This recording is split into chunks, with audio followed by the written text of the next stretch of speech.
नमस्कार साथियों, welcome to my YouTube channel.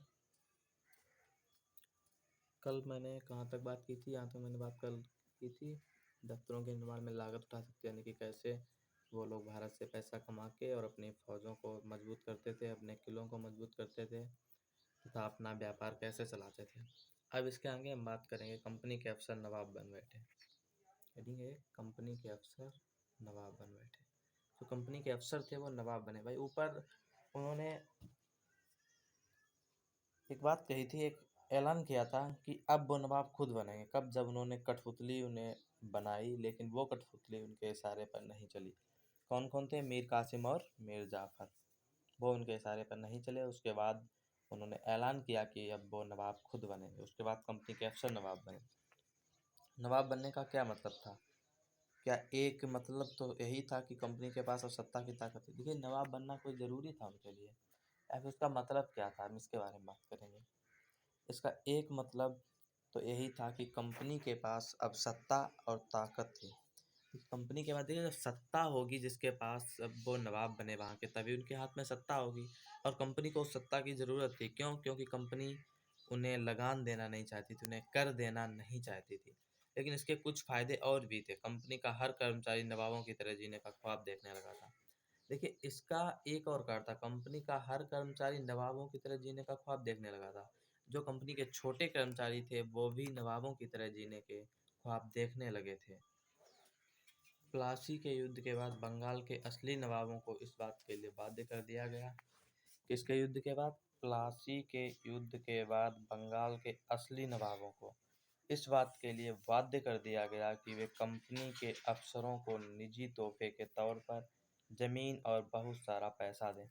देखिए, जो प्लासी का युद्ध हुआ था उसके बाद क्या किया गया, बंगाल के जो असली नवाब थे उन्हें बाध्य किया गया कि वे कंपनी के अफसरों को निजी तोहफे दें, यानी कि तोहफे दें उन्हें, और ज़मीन और बहुत सारा पैसा दें। देखिए, तोहफे दो वो अलग से, फिर उन्हें ज़मीन भी दो, ज़मीन के बाद उन्हें पैसा भी दो। ऐसा करने को बाध्य किया गया। किसे बाध्य किया गया? बंगाल के असली नवाबों को। खुद रॉबर्ट क्लाइव ने ही भारत में बेहिसाब दौलत जमा कर ली। देखिए, उनके हाथ में सत्ता थी। उन्होंने जो वहाँ के असली नवाब थे उनसे तोहफे लिए, पैसे लेना शुरू कर दिया, सारा धन यानी कि इकट्ठा करने लगे वो। यानी कि ऐसे कहें तो खुद रॉबर्ट क्लाइव ने ही भारत में, रॉबर्ट क्लाइव उस समय का कौन था? वो खुद इतना पैसा उसने जमा कर लिया था, बेहिसाब दौलत। 1743 में जब वो इंग्लैंड से मद्रास, जो अब चेन्नई है, मद्रास का नाम, आया था तो उसकी उम्र 18 साल की थी। 1767 में जब वह 2 बार गवर्नर बनने के बाद हमेशा के लिए भारत से रवाना हुआ। देखिए, 2 बार वो गवर्नर बना। कितने बार? भारत में 2 बार गवर्नर बना। गवर्नर बनने के बाद वो भारत से रवाना हुआ तो यहाँ उसकी दौलत 401, सॉरी, ये कॉमा लगाई, गलत लगाया शायद, ऐसे पढ़ेंगे इसे, 40,01,102 पाउंड के बराबर थी। दिलचस्प बात यह है कि गवर्नर के अपने दूसरे कार्यकाल में, किसके? गवर्नर के अपने दूसरे कार्यकाल में कंपनी के भीतर फैले भ्रष्टाचार को खत्म करने का काम सौंपा गया था। देखिए, सबसे दिलचस्प बात यह है कि जब वो दूसरा कार्यकाल उसे मिला गवर्नर का, जब वो दोबारा गवर्नर बना, तो उसका सबसे पहला कार्य था कि कंपनी के अंदर जो भ्रष्टाचार है उसे खत्म किया जाए। लेकिन यहाँ तो वो खुद इतनी उसकी बेहिसाब दौलत निकली। लेकिन 1772 में, कब? 1772 में ब्रिटिश संसद में उसे खुद भ्रष्टाचार के आरोपों पर अपनी सफाई देनी पड़ी। भाई, इतना पैसा निकला है, ये कहाँ से निकली आपकी संपत्ति? यदि आप भ्रष्ट नहीं थे तो ये संपत्ति आपकी कहाँ से निकली? तो ब्रिटिश संसद में उसे खुद भ्रष्टाचार पर, अपने जो उस पर आरोप लगे भ्रष्टाचार के, उसके बारे में सफाई देनी पड़ी। सरकार को उसकी अकूत संपत्ति के स्रोत संदेहास्पद लग रहे थे। उसे भ्रष्टाचार आरोपों से बरी तो कर दिया गया, लेकिन 1774 में उसने आत्महत्या कर ली। देखिए, रॉबर्ट क्लाइव कब मरा है? 1774 ईस्वी में, जरूरी चीज है, ठीक है। कैसे मरा है? उसने आत्महत्या कर ली थी। कब की थी? 1774 ईस्वी में उसने आत्महत्या कर ली। कंपनी के सभी अफसर क्लाइव की तरह दौलत इकट्ठा नहीं कर पाए। बहुत सारे बीमारियां और लड़ाई के कारण कम उम्र में ही मौत का निवाला बन गए। देखिए बहुत सारे अफसर थे, कुछ बीमारियों से मौत के मुंह में चले गए, तो कुछ युद्ध के माध्यम से मौत का निवाला बन गए, यानी कि मौत के मुंह में चले गए। इसके अलावा उन सभी को भ्रष्ट और बेईमान मानना भी सही नहीं होगा। उनमें से बहुत सारे अफसर साधारण परिवारों से आए थे। उनकी सबसे बड़ी इच्छा बस यही थी कि वे भारत में ठीक ठाक पैसा कमाएं और ब्रिटेन लौटकर आराम की ज़िंदगी बसर करें, यानी कि आराम की ज़िंदगी जिएँ। देखिए वो जो भी अफ़सर थे बाकी, वो सभी मध्यम वर्ग के थे, मिडिल क्लास के थे, ठीक है? साधारण परिवारों से थे। लेकिन उनकी बस एक ही इच्छा थी कि वो भारत जाएँ और भारत जाकर अच्छा खासा धन कमाएँ, धन कमाने के बाद ब्रिटिश आकर अपने आराम से, आसान से ज़िंदगी गुज़ारें। जो जीते जी धन दौलत लेकर वापस लौट गए, उन्होंने वहाँ आलीशान जीवन जिया। देखिए जो जीते जी यहाँ से धन लेकर वापस अपने देश लौट गए, उन्होंने वहाँ अच्छा जीवन जिया। देखिए जो पैसा लेके जाए वो तो अच्छा जीवन जिएगा, जाहिर सी बात है ना। उन्हें वहाँ के लोग नवाब कहते थे। क्या कहते थे? नवाब। देखिए भाई यहाँ से पैसा लेके गए और वहाँ क्या बन गए? नवाब। यह भारतीय शब्द नवाब का ही अंग्रेजी संस्करण बन गया। यह भारतीय शब्द जो नवाब का ही अंग्रेजी संस्करण बन गया। उन्हें लोग अक्सर नए अमीरों और सामाजिक हैसियत में रातों रात ऊपर आने वाले लोगों के रूप में देखते थे। क्या कहते थे? ये नए अमीर, अपने लोग कहते हैं ना नए अमीर, है ना? ऐसे ही वो कहते थे कि ये नए अमीर और सामाजिक हैसियत में रातों रात ऊपर आने वाले लोगों में लोग हैं। नाटकों और कार्टूनों में उनका मजाक उड़ाया जाता था। जो नाटक थे, कार्टून थे, इनमें उनका मजाक उड़ाया जाता था। आगे बात करेंगे कंपनी का फैलता शासन। अभी कंपनी ने क्या किया था? केवल कंपनी ने अपना शासन स्थापित किया था, ठीक है?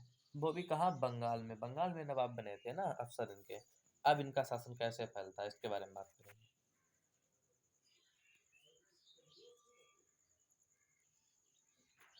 यदि हम 1757 से 1857 के बीच ईस्ट इंडिया कंपनी के द्वारा भारतीय राज्यों पर कब्जे की प्रक्रिया को देखें तो कुछ महत्वपूर्ण बात सामने आती है। देखिए यदि 1757 से और 1857 तक, 1857 में क्या हुआ था? हमारी पहली स्वतंत्रता की क्रांति हुई थी 1857 में, जो इतिहास बताता है। अच्छा हम इनकी बात करें तो कुछ महत्वपूर्ण बातें सामने आई, कुछ नहीं बहुत सारी सामने आई, उन्हीं के बारे में बात करेंगे। किसी अनजान इलाके में कंपनी ने सीधे सैनिक हमला प्राय नहीं किया। देखिए कोई भी अनजान इलाका, जिस जिस इलाके के बारे में वो नहीं जानते थे, वहाँ उन्होंने कभी भी सैनिक हमला नहीं किया। पता है क्यों? क्योंकि उन्हें वहाँ पर अपनी हार का सामना, शायद वो हार सकते थे, इसका उन्हें डर था।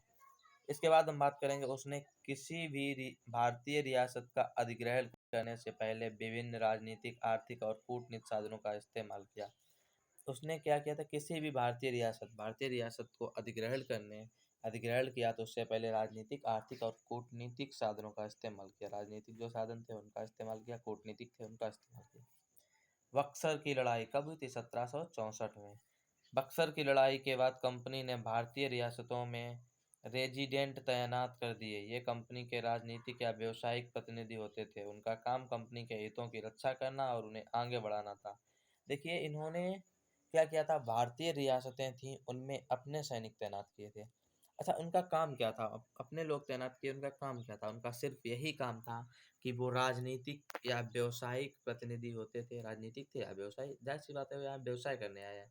बाद में जब उन्होंने बंगाल पे, यानी कि बंगाल के नवाब बने, बंगाल पर अपना शासन कर लिया, तो वो राजनीतिक हिस्सा भी लेने लगे इसमें। उनका काम कंपनी के हितों की रक्षा करना, उन्हें आगे बढ़ाना था। रेजिडेंट के माध्यम से, किसके? रेजिडेंट के माध्यम से कंपनी के अधिकारी भारतीय राज्यों के भीतरी मामलों में भी दखल देने लगे थे। रेजिडेंट थी जो, उसके माध्यम से, भाई रेजिडेंट में वो थे, उनके आदमी रेजिडेंट में थे। कंपनी के अधिकारी जो भारतीय राज्यों के भीतर मामले, तो भारतीय राज्यों के रियासतें थी, उनके भीतर जो मामले होते थे उनमें भी वो दखल देने लगे। अगला राजा कौन होगा? अगला राजा कौन होगा? किस पद पर किसको बिठाया जाए? इस तरह की चीजें भी कंपनी के अफसर ही तय करना चाहते थे। देखिए जब वो वहाँ के रेजिडेंट के माध्यम से जनता के बीच जो भी मामले होते थे उनमें दखल देने लगे, तो उन्होंने सोचा, और वही कहते हैं ना, अपने अपने यहाँ की उंगली पकड़कर पोंछा पकड़ना, ये वही कर रहे थे धीरे धीरे। पहले इन्होंने यहाँ व्यापार किया, व्यापार करने के माध्यम से आए, फिर उन्होंने राज्य करने के बारे में सोचा। फिर इन्होंने बंगाल पे शासन किया, यानी बंगाल को अपने कब्जे में ले लिया, खुद बंगाल के नवाब बन गए। उसके बाद इन्होंने क्या किया, उसके बाद अब ये चाहते थे, उसके बाद इन्होंने भारतीय रियासतों के रेजिडेंट में अपने अधिकारी भेजे, अपने अफसर भेजे। जब वो क्या करते थे, सिर्फ उनका काम इतना होता था, राजनीतिक और व्यवसायी प्रतिनिधि, लेकिन इन्होंने क्या किया, रेजिडेंट के माध्यम से ये राज्य के अंदर जो मामले होते थे उनमें भी दखल देने लगे। अब ये चाहते थे कि अगला राजा कौन मेरे अनुसार राजा बने, किसको किस पद पर बिठाया जाए, ये चाहते थे, यही तय करें। इस बार कंपनी ने रियासतों पर सहायक संधि भी थोप दी। कौन सी संधि? सहायक संधि। आप जानते होंगे सहायक संधि, सुनी होगी आपने। कई बार कंपनी ने रियासतों पर सहायक संधि भी थोप दी। जो रियासत इस बंदोबस्त का मान लेती थी उसे अपनी स्वतंत्र सेनाएं रखने का अधिकार नहीं रहता था। हाँ, देखिए, सहायक संधि इन्होंने थोपी। जो रियासतें इस बंदोबस्त को मान ले जो भी रियासतें थी इस बंदोबस्त को मान लेती थी उसे अपनी स्वतंत्र सेना रखने का अधिकार रहता। इन्होंने उसकी स्वतंत्र सेनाएं, यानी कि ये लोग उन्हें नहीं रखने देते थे, उनकी इस स्वतंत्रता को भी छीन लिया इन्होंने। उसे कंपनी की एक तरफ से सुरक्षा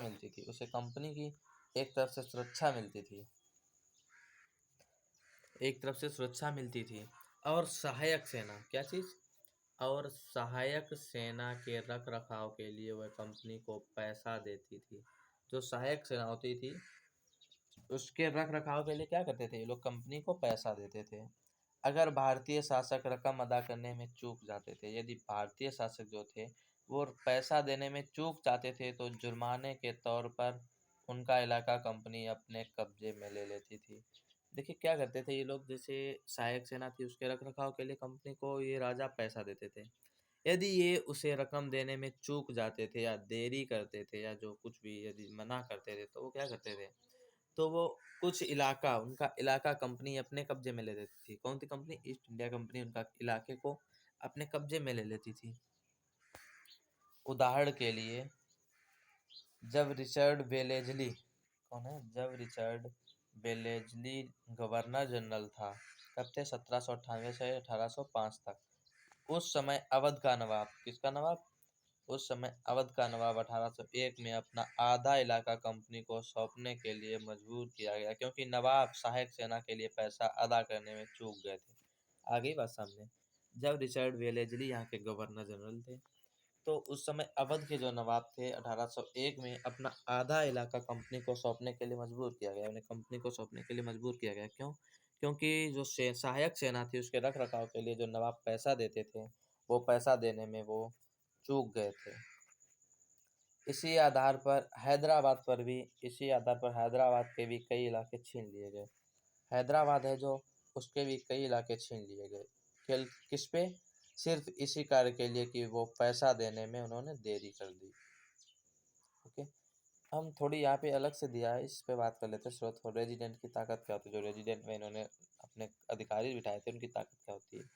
कंपनी द्वारा नियुक्त किए गए रेजिडेंट के बारे में स्कॉटलैंड के प्रसिद्ध अर्थशास्त्री और राजनीतिक दर्शन जेम्स मिल ने यह कहा था, दरअसल रेजिडेंट रियासत का राजा होता है। क्या होता है? रेजिडेंट रियासत का राजा होता है। हम उसे हस्तक्षेप की मनचाही निषेधाज्ञा के तहत काम करने की छूट देते हैं। इसकी निषेधाज्ञा के तहत काम करने की छूट देते हैं, इसीलिए इन्होंने उसमें भर्ती किए थे अपने लोग। जब तक स्थानीय राजा पूरी तरह अधीनस्थ रहता है और रेजिडेंट यानी ब्रिटिश सरकार के माफिक काम करता है, तो चीजें आराम से चलती रहती हैं। शासन के कामों में रेजिडेंट की दखलंदाजी बिना सब कुछ चल जाता है। जब भी कुछ अलग तरह का घटता है, जब भी राजा कोई ऐसा रास्ता अपनाता है जिसे ब्रिटिश सरकार गलत मानती है, तो टकराव और उथल पुथल पैदा हो जाती है। ठीक है, अच्छा, अब इसके बाद हम बात करेंगे, कहाँ थे हम? ये अलग से मैंने बताया था आपको। हाँ, इसी आधार पर हैदराबाद के भी कई इलाके छीन लिए गए, यानी कि इसी आधार पर हैदराबाद के भी इन्होंने कई इलाके छीन लिए थे। अब बात करेंगे टीपू सुल्तान के बारे में। किसके बारे में? टीपू सुल्तान, जिसे शेर ए मैसूर कहा जाता है, मैसूर का शेर जिसे कहा जाता है। जब कंपनी को अपने राजनीतिक आर्थिक हितों पर खतरा दिखाई दिया, कब? जब कंपनी को अपने राजनीतिक और आर्थिक हितों पर खतरा दिखाई दिया, तो कंपनी ने प्रत्यक्ष सैनिक टकराव का रास्ता भी अपनाया। देखिए, जब इन्होंने देखा कि हमारी राजनीतिक और आर्थिक हितों पर खतरा हो रहा है, तो इन्होंने सीधे सामने जाकर के सैनिक टकराव किया। दक्षिण भारतीय राज्य मैसूर के उदाहरण के से यह बात समझी जा सकती है। दक्षिण राज्य के मैसूर के उदाहरण से यह बात समझी जा सकती है। हैदर अली कौन? हैदर अली।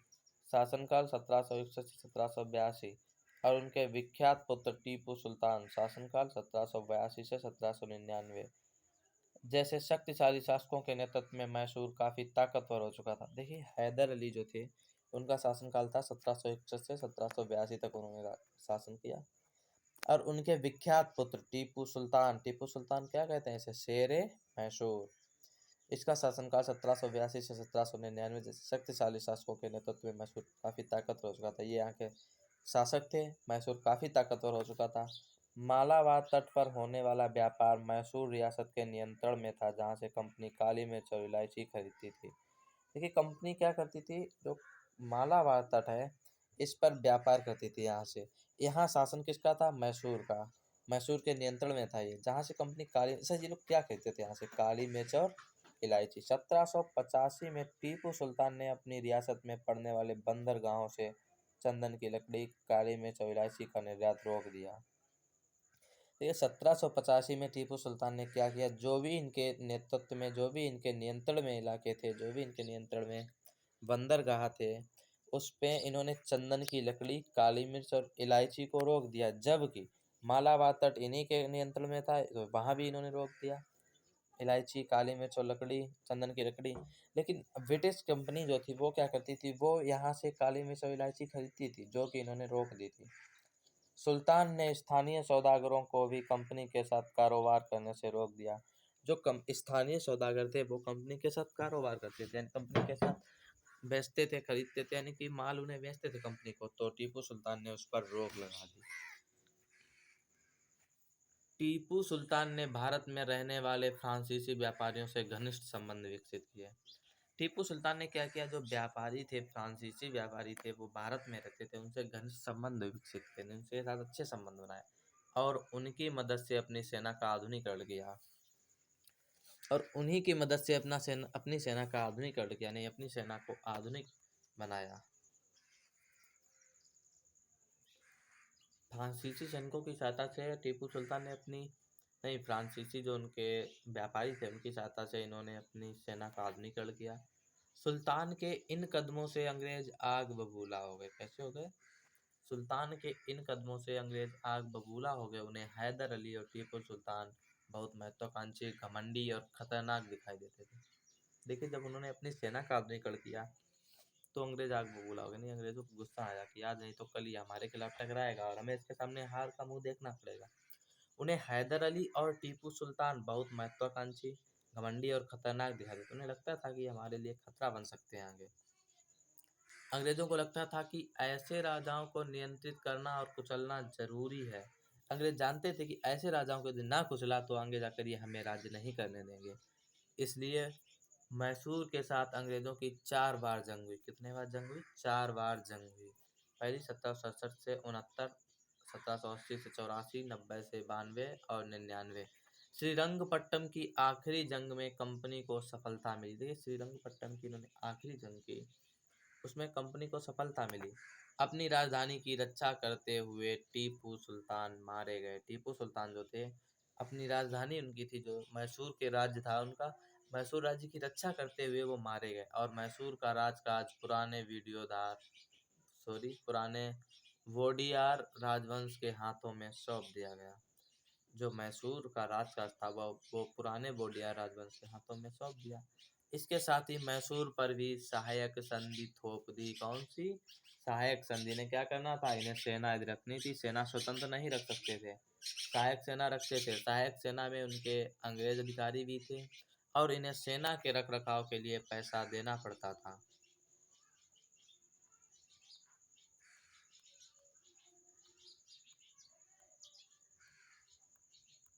देखिए टीपू सुल्तान है जो, उनकी कहानी एक बताई जाती है कि राजाओं की छवि अक्सर जनश्रुतियों से भी बनती है। राजाओं की छवि अक्सर जनश्रुतियों से ही बनती है। प्रचलित किस्सों में उनकी ताकत का खूब यशगान किया जाता है। 1782 में मैसूर के राजा बने टीपू सुल्तान के बारे में कहा जाता है कि एक बार वे अपने फ्रांसीसी दोस्त के साथ जंगल में शिकार खेलने गए थे। वहां एक शेर उनके सामने आ गया। उनकी बंदूक ने मौके पर साथ नहीं दिया और कटार भी जमीन पर गिर गई। देखिए क्या हुआ था, ये अपने दोस्त था एक फ्रांसीसी भाई, इनके घनिष्ठ संबंध थे फ्रांसीसियों के साथ, उनके साथ ही जंगल गए थे शिकार खेलने। तो वहां क्या हुआ, एक शेर आ गया, जिनकी बंदूक बंद हो गई, उसने साथ नहीं दिया, कटार भी जमीन पर गिर गई। फिर भी टीपू ने नियत्थे ही शेर का मुकाबला किया और आखिरकार कटार उठा ली। देखिए शेर सामने था, कटार नीचे गिर पड़ी थी, फिर भी इन्होंने शेर का सामना किया और अंत में कटार उठा ली। अंत में उन्होंने शेर को मार गिराया। इसी के बाद में उन्हें शेर ए मैसूर कहा जाने लगा था। उनके राष्ट्रीय झंडे पर भी शेर की तस्वीर होती थी, राष्ट्रीय उनका झंडा था उस पर भी शेर की तस्वीर होती थी। ठीक है, तो हम आगे बात करेंगे मराठों से लड़ाई।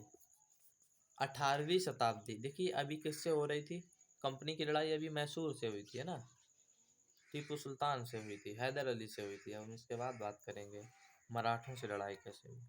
18वीं शताब्दी के आखिरी से कंपनी मराठों की ताकत को भी काबू और खत्म करने के बारे में सोचने लगी थी। देखिए पहले तो ये व्यापार के लिए आया, धीरे धीरे इन्होंने अपना शासन फैलाया। अब ये चाहते थे मैसूर को हरा दिया। शेर ए मैसूर किसे कहते हैं, टीपू सुल्तान, टीपू सुल्तान को इन्होंने हरा दिया। अब ये सोच रहे थे कि मराठों को भी हराया जाए, इन्हें खत्म किया जाए। 1761 में पानीपत की तीसरी लड़ाई, 1761 में पानीपत की लड़ाई हुई। कौन सी, तीसरी लड़ाई में हार के बाद दिल्ली से देश का शासन चलाने का मराठों का सपना चूर चूर हो गया। 1761 में पानीपत की लड़ाई में कौन हार गए, मराठे हार गए। जिससे क्या हुआ, दिल्ली से देश का शासन, इनका सपना था कि दिल्ली में बैठ कर ये पूरे देश का शासन करेंगे, लेकिन वो सपना चूर चूर हो गया। उन्हें कई राज्यों में बांट दिया गया, यानी कि उन्हें कई राज्यों में बांट दिया गया। ये चाहते थे पूरे देश पर दिल्ली में बैठ कर शासन करें, लेकिन ऐसा नहीं कर पाए, उन्हें कई राज्यों में बांट दिया गया। इन राज्यों की बागडोर सिंधिया, होलकर, गायकवाड़ और भोसले जैसे अलग अलग राजवंशों के हाथों में थी। देखिए अलग अलग इनके राज्य बांट दिए गए, अलग अलग लोगों के हाथों में राज्य दे दिए गए। सिंधिया थे, होलकर थे, गायकवाड़ और भोसले जैसे अलग अलग राजवंशों में। ये सारे सरदार एक पेशवा यानी जो सर्वोच्च मंत्री था के अंतर्गत एक कॉन्फेडरेसी यानी राज्य मंडल के सदस्य थे। क्या थे, राज्य मंडल के सदस्य थे। पेशवा इस राज्यमंडल का एक सैनिक और प्रशासकीय प्रमुख होता था। जो पेशवा होता था वो इस राज्यमंडल का प्रमुख होता था और पुणे में रहता था। कहाँ रहता था, पुणे में। महाजी सिंधिया और नाना फडणीस 18वीं सदी के आखिरी दो प्रसिद्ध मराठा योद्धा और राजनीतिज्ञ थे। एक के बाद एक कई युद्धों में कंपनी ने मराठों को घुटने टेकने पर मजबूर, देखिए एक के बाद एक कई युद्धों में कंपनी ने मराठों को घुटने टेकने पर मजबूर किया। कंपनी थी, मराठों से युद्ध करती थी, एक के बाद एक कई बार उसने युद्ध किया और मराठों को हार का सामना करना पड़ा। पहला युद्ध 1782 कब हुआ, पहला युद्ध 1782 में समझ में नहीं आ रहा था क्या लिखा था, में सालवाई संधि के साथ खत्म हुआ। पहला युद्ध जो 1782 में हुआ था वो सालवाई की संधि के साथ खत्म हुआ, जिसमें कोई पक्ष नहीं जीत पाया, ना वो पक्ष जीता ना ये जीते। दूसरा अंग्रेज मराठा युद्ध 1803 से जो 5 में 2 साल चला, कई मोर्चों पर लड़ा गया। इसका नतीजा यह हुआ कि उड़ीसा और यमुना के उत्तर में स्थित आगरा व दिल्ली सहित कई भूभाग अंग्रेजों के कब्जे में आ गए। अंततः 1817 से 19 के तीसरे अंग्रेज मराठा युद्ध में मराठों की ताकत को पूरी तरह कुचल दिया गया। पेशवा के पुणे को हटाकर कानपुर के पास पिठूर में पेंशन पर, देखिए जो पेशवा थे वो कहाँ रहते थे, पुणे में, उन्हें वहां से हटाकर कानपुर पेंशन पर भेज दिया, आपको पेंशन मिलेगी, जाओ घर बैठो जाके। ठीक है, और 1817 से 19 में तीसरे अंग्रेज मराठा युद्ध हुआ था, उसमें मराठों की ताकत को पूरी तरह कुचल दिया गया, लगभग खत्म कर दिया गया और अंग्रेज वहां विजयी हुए थे। अब विंध्य के दक्षिण में स्थित पूरे भूभाग पर कंपनी का नियंत्रण हो चुका था। जो विंध्य का दक्षिण में स्थित भूभाग था उस पर किसका हो चुका था, कंपनी का नियंत्रण हो चुका था। सर्वोच्चता का दावा, अब कंपनी को सर्वोच्चता का दावा करेगी, देखिए क्या करती है।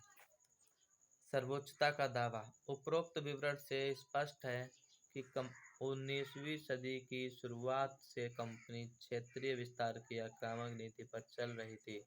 लॉर्ड हेस्टिंग्स 1813 से 1823 तक गवर्नर जनरल के नेतृत्व में सर्वोच्चता की एक नई नीति शुरू की गई। देखिए, सर्वोच्चता की इन्होंने नई नीति शुरू की। ऐसा किसके नेतृत्व में शुरू की? Lord Hasting. कंपनी का दावा था कि उसकी सत्ता सर्वोच्च है, इसलिए वह भारतीय राज्यों से ऊपर है। देखिए भाई, आप आए थे यहाँ क्या करने आए थे? व्यापार करने। अब क्या कह रहे हैं कि उनकी सत्ता सर्वोच्च है, इसलिए भारतीय राज्यों से ऊपर, जो भारत के राजा हैं उनसे ऊपर है उनकी सत्ता। अपने हितों की रक्षा के लिए वह भारतीय रियासतों का अधिग्रहण करने या उनको अधिग्रहण की धमकी देने अधिकार अपने पास मानती थी। यह सोच बाद में भी अंग्रेजों की नीतियों में दिखाई देती थी। इनकी यह सोच थी कि अधिग्रहण की धमकी देने, वह अपने हितों की रक्षा, सिर्फ अपना हित चाहते थे। उन्हें करना क्या था? वो चाहते थे यहाँ राज्य करना, क्योंकि पहले तो व्यापार करना चाहते थे, लेकिन धीरे धीरे उनका मकसद बदला और वो फिर यहाँ राज्य करना चाहने लगे। वो मानते थे कि उनकी बहुत सर्वोच्च है। उनका दावा था उसकी कंपनी है, जो उसकी सत्ता है कंपनी की, वो सर्वोच्च है, इसलिए वो भारतीय राज्यों से ऊपर है। वो मानते थे कि मेरी जो सत्ता है वो सर्वोच्च है यहाँ से राज्यों से, और वो भारतीय राजाओं से ऊपर है। लेकिन यह प्रक्रिया बरोक-टोक नहीं चली। उदाहरण के लिए, जब अंग्रेजों ने कित्तूर, फिलहाल जो कर्नाटक है, देखिए कर्नाटक को पहले क्या कहते थे? कित्तूर, ठीक है, याद रखना। कर्नाटक के छोटे से राज्य को कब्जे में लेने का प्रयास किया तो रानी चेन्नम्मा ने हथियार उठा लिए और अंग्रेजों के खिलाफ आंदोलन कर दिया। देखिए क्या किया था रानी चेन्नम्मा थी जो, उन्होंने अपने राज्य की रक्षा के लिए हथियार उठा लिए और अंग्रेजों के खिलाफ आंदोलन छेड़ दिया। 1824 में उन्हें गिरफ्तार कर लिया गया। भैया, ये उन्होंने कैसी अपनी स्वतंत्रता के लिए किया था? नहीं, अपने बचाव के लिए, यानी कि ये लोग हमारे ऊपर ना आए, हमें ना अरेस्ट कर पाए। लेकिन 1824 में उन्हें गिरफ्तार कर लिया गया और 1829 में जेल में ही उनकी मृत्यु। गिरफ्तार करने के बाद बाहर शासन किसका हो गया होगा? आपको अनुमान होगा। और जेल में ही 1829 में उनकी मृत्यु हो गई। चेन्नम्मा के बाद कित्तूर स्थित संगोली के एक गरीब चौकीदार रायन्ना ने यह प्रतिरोध जारी रखा। देखिए, केनम्मा जो थी वो वहां की रानी थी। चेन्नम्मा थी जो वहां की रानी थी। इन्हें जेल में डाल दिया गया। 1829 में इनकी मृत्यु हो गई। लेकिन वहां के एक स्थित रंगोली के एक गरीब चौकीदार था, गरीब, उसने यह प्रतिरोध जारी रखा। चौतरफा समर्थन और सहायता से उसने बहुत सारे ब्रिटिश शिविरों और दस्तावेजों को नष्ट कर दिया। आखिरकार उन्हें भी अंग्रेजों ने पकड़कर 1830 में फांसी पर लटका दिया। ये देखिए, चेन्नम्मा पहले, जो रानी चेन्नम्मा थी, उन्होंने विद्रोह किया, उन्होंने आंदोलन शुरू किया, ठीक है। 1829 में उनकी जेल में मृत्यु हो गई। उसके बाद एक गरीब चौकीदार थे जिनका नाम था रायन्ना। रायन्ना ने यह प्रतिरोध जारी रखा, यानी कि उस अंग्रेजों के खिलाफ आंदोलन जारी रखा। जब उन्हें समर्थन मिला, चौतरफा समर्थन और सहायता मिली, उन्होंने अंग्रेजों के बहुत से शिविर उजाड़ दिए, दस्तावेजों को नष्ट कर दिया। लेकिन जब अंग्रेज जान लिया कि इसे खत्म करना जरूरी समझा, तो उन्होंने उन्हें 1830 में फांसी पर लटका दिया। प्रतिरोध के ऐसे कई दूसरे उदाहरण आप इस किताब में आएंगे, अब आगे हम पढ़ेंगे इस किताब में ऐसे कई उदाहरण। और 1830 के दशक के अंत में ईस्ट इंडिया कंपनी रूस के प्रभाव से बहुत डरी हुई थी। कंपनी को भय था कि कहीं रूस का प्रभाव पूरे एशिया में फैलकर उत्तर पश्चिम से भारत को भी अपनी चपेट में ना ले ले। देखिए, उसका प्रभाव था, वो मानते थे कंपनी कि कहीं रूस का प्रभाव पूरे एशिया में फैलकर, पूरे एशिया में रूस का प्रभाव उसमें फैलकर उत्तर पश्चिम से भारत को भी अपनी चपेट में ना ले ले, कहीं रूस भारत पर भी ना आ जाए। इसी डर के चलते अंग्रेज अब पश्चिमी भारत पर भी अपना नियंत्रण स्थापित करना चाहते थे। उनका उत्तर पश्चिम जो भारत था उस पर उसमें नियंत्रण नहीं था, लेकिन उन्हें डर था कि कहीं रूस ना आ जाए इधर, इसलिए उन्होंने उत्तर पश्चिम भारत पर भी अपना राज्य स्थापित करना, अपना नियंत्रण स्थापित करना चाहा। उन्होंने 1838 से 1842 के बीच अफगानिस्तान के साथ एक लंबी लड़ाई लड़ी और वहां अप्रत्यक्ष कंपनी शासन स्थापित कर दिया। देखिए, 1838 से 1842 में अफगानिस्तान के साथ एक इन्होंने लंबी लड़ाई लड़ी और लड़ाई लड़ने के बाद वहाँ क्या किया? अप्रत्यक्ष कंपनी शासन स्थापित कर लिया, अपना शासन स्थापित कर लिया कंपनी का।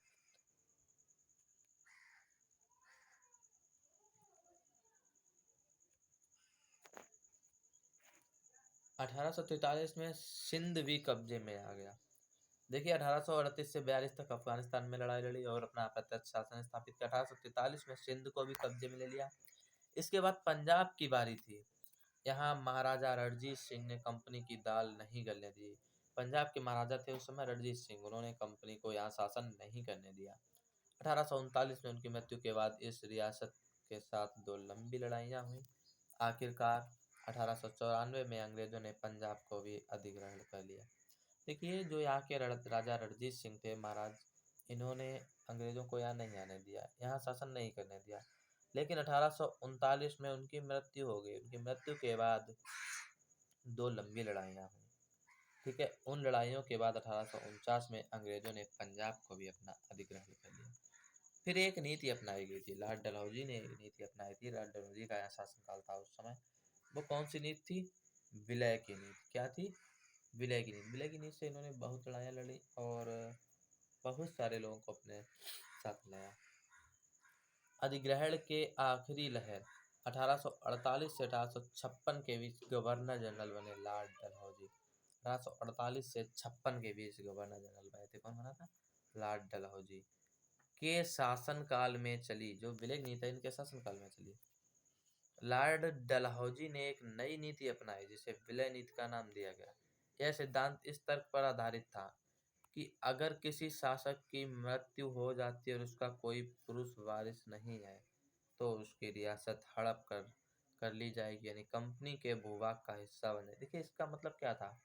इसका ये था जैसे कि कोई राजा है, यदि उसका उत्तराधिकारी पुरुष नहीं है या कोई नहीं है या पुरुष नहीं है, कोई लड़की है, स्त्री है, तो उससे कोई फर्क नहीं पड़ता, कोई पुरुष नहीं है तो उस रियासत को कंपनी हड़प लेगी, यानी कि उसका भूभाग है वो कंपनी के हिस्से में चला जाएगा। इस सिद्धांत के आधार पर एक के बाद एक कई रियासतें सतारा, देखिए इस सिद्धांत पर इन्होंने किसे किसे मिलाया? सतारा को 1848 में, संबलपुर को 1850 में, उदयपुर को 1852, नागपुर 1853 और झांसी 1854 अंग्रेजों के हाथ में चली गई। ठीक है, देखिए सतारा गया 1848 में, इन्होंने अपने कब्जे में ले लिया क्योंकि वहाँ कोई पुरुष उत्तराधिकारी नहीं होगा, इसलिए। संबल, उदयपुर, नागपुर और झांसी, झांसी के बारे में आपने सुना भी होगा, झांसी की रानी।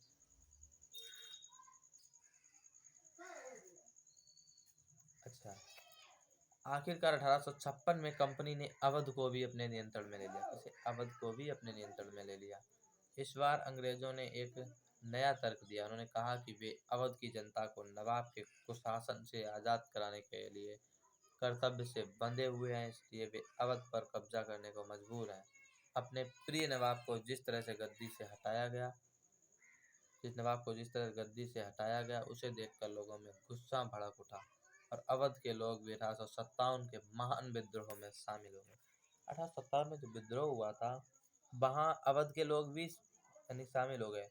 जो वहाँ के नवाब थे, उनके प्रिय नवाब थे, लेकिन उन्हें वहाँ से हटाया गया। कैसे हटाया गया वो सब देखकर वहाँ के लोग गुस्से से भड़क उठे और वो भी उसमें मिल गए।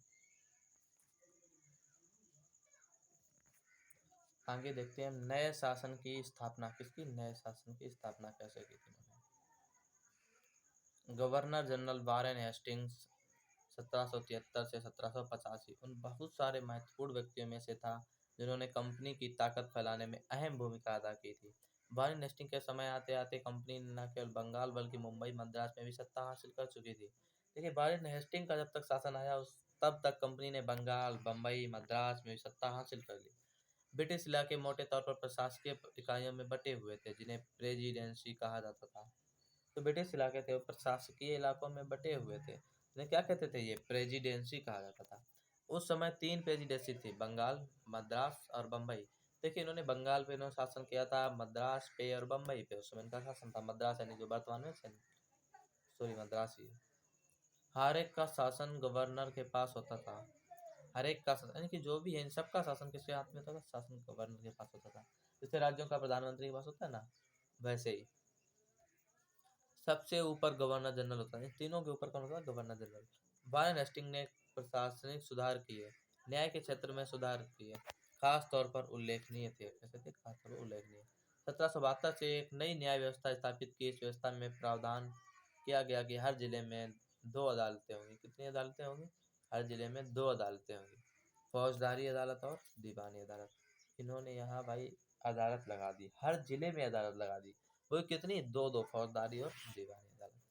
दीवानी अदालतों के मुखिया यूरोपीय जिला कलेक्टर होते थे। जो यूरोपीय जिला कलेक्टर होते थे वो होते थे यहाँ के मुखिया। मौलवी और हिंदू पंडित उनके लिए भारतीय कानूनों की व्याख्या करते थे। भारतीय कानून है उनके लिए मौलवी और हिंदू पंडित क्या करते थे? कानूनों की व्याख्या करते थे। फौजदारी अदालतें अभी भी काजी और मुफ्ती के ही अंतर्गत थी, लेकिन वे कलेक्टर की निगरानी में काम करते थे। तो फौजदारी अदालतें थी वो काजी और मुफ्ती के अंतर्गत थी वो, ठीक है, लेकिन वो काम कैसे करते थे? कलेक्टर की निगरानी में सारा कार्य करते थे। वारेन हेस्टिंग पर मुकदमा आरपी पोलार्ड द्वारा, ये वारेन हेस्टिंग पर मुकदमा चला था, उसी का ये चित्र दिखाया गया। अच्छा इधर और देख लेते हैं, ये कुछ दिया है इन्होंने।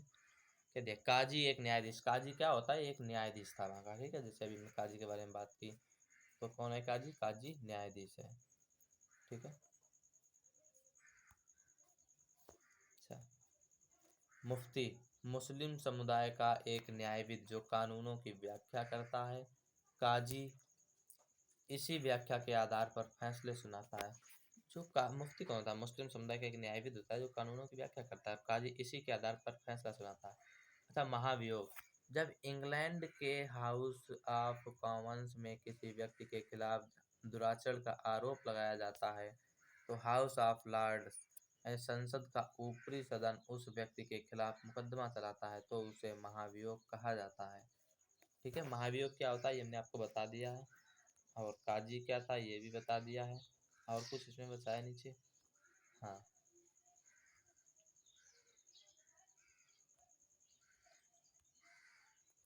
एक बड़ी समस्या यह थी कि ब्राह्मण पंडित जो धर्मशास्त्र की अलग अलग शाखाओं में हिसाब से स्थानीय कानून की अलग अलग व्याख्या कर देते थे। इस भिन्नता को खत्म करके समरूपता में लाने के लिए 1755 में 11 पंडितों को भारतीय कानूनों का एक संकलन तैयार करने का काम सौंपा गया। देखिए क्या होता था, जो ब्राह्मण पंडित थे धर्मशास्त्र की अलग अलग शाखाओं के हिसाब से स्थानीय कानून को अलग अलग व्याख्या, जो अलग अलग वो व्याख्या करते कानून थे अलग अलग बना देते थे।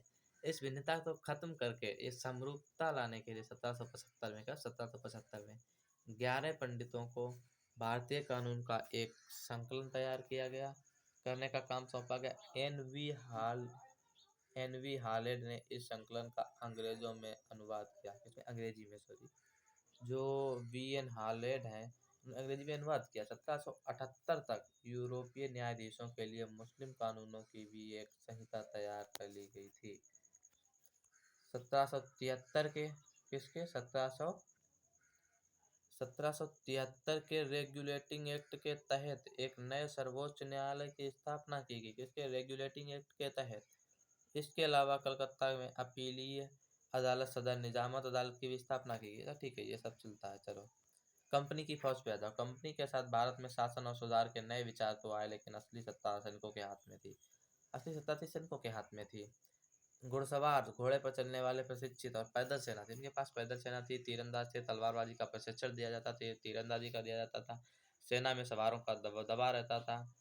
और मुगल साम्राज्य को एक विशाल पेशेवर प्रशिक्षण वाली पैदल सेना की जरूरत महसूस नहीं होती थी। देखिए मुगल साम्राज्य थे वो प्रशिक्षण सेना की उन्हें जरूरत नहीं लगती। वो चाहते थे, वो समझते थे कि जरूरत सेना हमें इसकी जरूरत नहीं है। तो कौन सी फौज? घुड़सवार वाली फौज की, तलवारबाजी तो जानते थे सभी लोग, तीरंदाजी की, इन सब की वो चाहते थे मुझे कोई जरूरत नहीं है। स्थानीय जमींदार मुगलों के जरूरत पड़ने पर पैदल सिपाही मुहैया कराते थे। स्थानीय जमींदार हैं जो मुगलों को जब जरूरत पड़े तो पैदल सिपाही उन्हें देते थे वो। 18वीं सदी में जब अवध और बनारसी जैसी रियासतों में किसानों को भर्ती कर उन्हें पेशेवर सैनिक प्रशिक्षण दिया जाने लगा तो यह सूरत बदलने लगी। ईस्ट इंडिया कंपनी ने जब अपनी सेना के लिए भर्ती शुरू की तो उसने यही तरीका अपनाया। अंग्रेज अपनी सेना के सिपाही, जो भारतीय शब्द सिपाही से बना है, सिपाही है वो भारतीय शब्द सिपाही से ही बना है। आर्मी कहते थे, क्या कहते थे इन्हें वो? आर्मी कहते थे ना। तो 20 के दशक से जैसे जैसे युद्ध तकनीक बदलने लगी, कंपनी की सेना में घुड़सवार टुकड़ियों की जरूरत कम होती गई। इसकी वजह यह थी कि ब्रिटिश साम्राज्य बर्मा, अफगानिस्तान और मिस्र में भी लड़ रहा था, जहां सिपाही मस्केट यानी कि तोड़ेदार बंदूक और मैच लॉक से लैस होते थे। कंपनी की सेना के सिपाहियों को बदलती सैनिक आवश्यकताओं पर ध्यान रखना पड़ता था। पैदल टुकड़ी ज़्यादा महत्वपूर्ण होती जा रही थी। इसके बाद क्या किया, यूरोपीय सिपाही ढंग से प्रशिक्षण, अभ्यास, अनुशासन सिखाया जाए। उन्हें जो यूरोपीय सिपाही थे, उनके सिपाही थे, उन्हें अच्छा प्रशिक्षण और अभ्यास, सुशासन सिखाया जाने लगा। अब उनका जीवन पहले से भी ज़्यादा नियंत्रित था। इस कोशिक में कभी समस्याएं भी आ जाती, कभी समस्याएं आती, क्योंकि पेशेवर सिपाहियों की सेना खड़ा करने के चक्कर में, अच्छा सॉरी, क्योंकि पेशेवर सिपाहियों की सेना खड़ा करने के चक्कर में अंग्रेज कई बार जाति और समुदाय की भावनाओं को नजरअंदाज कर देते थे। भला लोग अपनी जाति और धार्मिक भावनाओं को इतना आसानी से कैसे छोड़ सकते थे? क्या वे खुद समुदाय का हिस्सा मानने की बजाय सिपाही मान सकते थे? सिपाही मशहूर था। 57 का विद्रोह सिपाहियों की दुनिया की झलक दिखाता है। अब हम आगे बात करेंगे। ये अध्याय खत्म हो गया। ठीक है, थैंक्स।